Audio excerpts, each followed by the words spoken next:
On this week's show, whose news do you trust? And when cable news loudmouths get sued for lying, why is their defense that you should know better?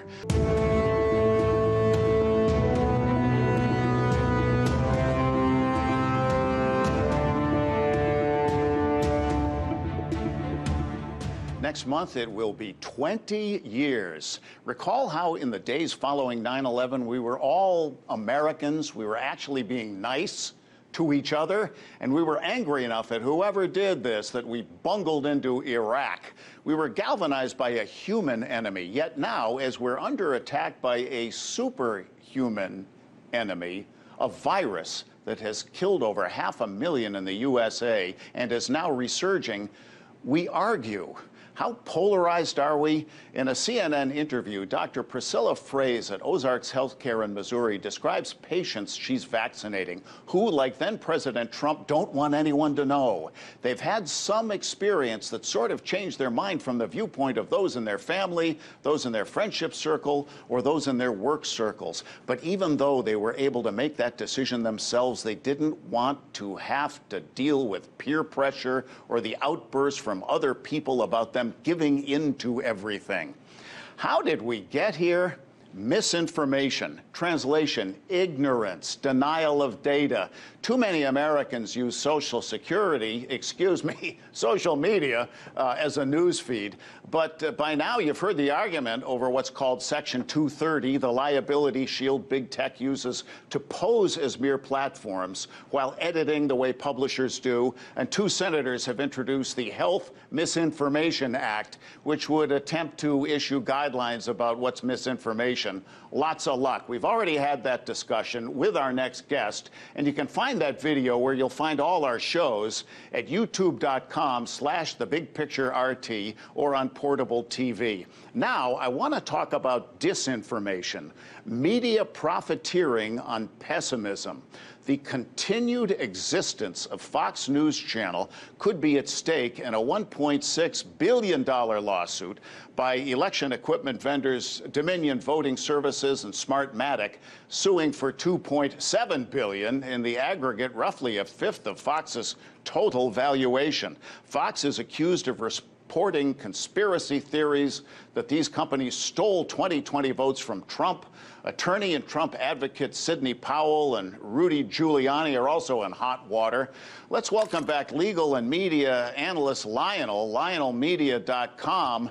Lionel, cable channels and blogs are not held to the same standards that broadcast TV and radio stations, FCC licensees are. Should they be? No, of course not. That's the most ridiculous thing. In fact, I don't even know if we're going to even have FCC licenses. You know, one time they asked Roger Ailes the question, they said, should journalists be licensed? And he says, you only need a license to cut hair. And by the way, speaking of misinformation, people always forget that it was President Trump who came up with the vaccine. Remember Warp Speed? He was the one who said, I took the vaccine. I'm taking it. Take the vaccine. I brought in the comfort. I brought in the Javits Center. But yet, through, and by the way, not misinformation, but naked bias and the obfuscation of truth and the, I guess, the recommitment of facts, it's just the way it's always been. CNN is of a particular mindset and political bent. You know this. I know that. Fox is as well. But Holland, so what? Hashtag so what? What does that mean? Misinformation. Let us assume that the wonderful piece you gave before about the differences in worker salaries versus that of the CEOs. What if I turn to Snopes, Poops, whatever I've got, PolitiFact, and I've got some article that says, you're all wet. That's not true. You read those the wrong way. This particular basis was whatever, unsubstantiated. So I take that proof and I knock you off your pedestal, off your platform, because you were providing misinformation. And you, Holland Cook, say, wait a minute. My information says this. Well, that's wrong. It's wrong. Who determines it's wrong? I determine it's wrong. You say masks help, I say they don't. You say they do, I say that's what I used to call it social intercourse. The exchange of ideas are. Yeah. Caveat emptor. Yeah. There are commercials right now. There are commercials that say you can take one pill and get all of the bioavailable phytonutrients in a pill that you can from a bushel of whatever it is, strawberries. Well, there's a word for it, and I can't say it. It's called puffery. Yeah. Is that misinformation? So what? Well, yeah. I guess you're making my point because the pay equity numbers I cited were data, FCC, SEC filings, and we choose our news. But you're an attorney. What is laughable to this layman is the defendant's defense.